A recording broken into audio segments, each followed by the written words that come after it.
Today, we're going to talk about 3 things that solo leveling tells us about anime fans. Now, if you disagree with any of these 3, let me know why in the comments below. Number 1, anime fans, they love to see an underdog story.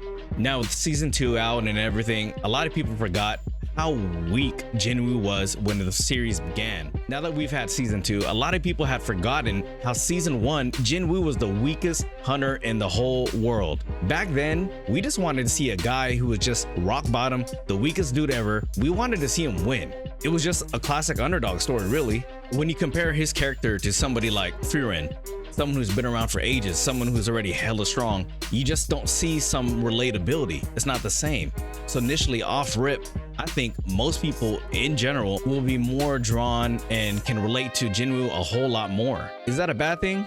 Nah, not really. But I think that's what solo leveling tells us. Now for number 2, solo leveling tells us that anime fans don't necessarily need a complicated story. A lot of people give it heat because they say it's so simple, it's basic, and it's almost boring. But guess what? Basic doesn't necessarily mean bad. Take, for example, Demon Slayer. Its storyline is super basic, and a lot of people will say it's carried by its animation, and to a degree, they do have a point. But just because something is basic, it doesn't mean it's bad. It can be executed extremely well. In this case, I think Solo Leveling did a great job, and it shows. Does this mean that a lot of people that really like Solo Leveling just have zero comprehension and they can't handle a more complicated story? Nah, I don't really think so. I think it just means that simple stories can be super effective. You've seen it time and time again. Look at the other popular animes out there. Now, point 3 is kind of similar to point 2.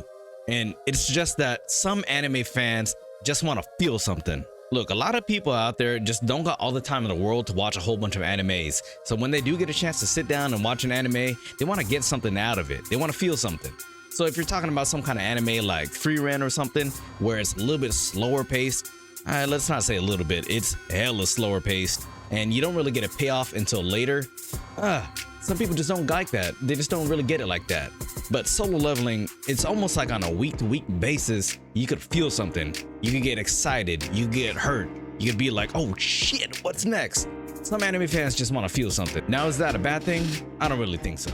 So what do you guys think? Do you guys think that fans of solo leveling are just shallow and they lack depth? Because I don't really think so.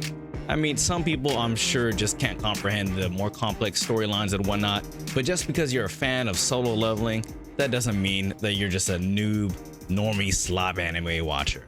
All right, guys, I'm out of here. Peace.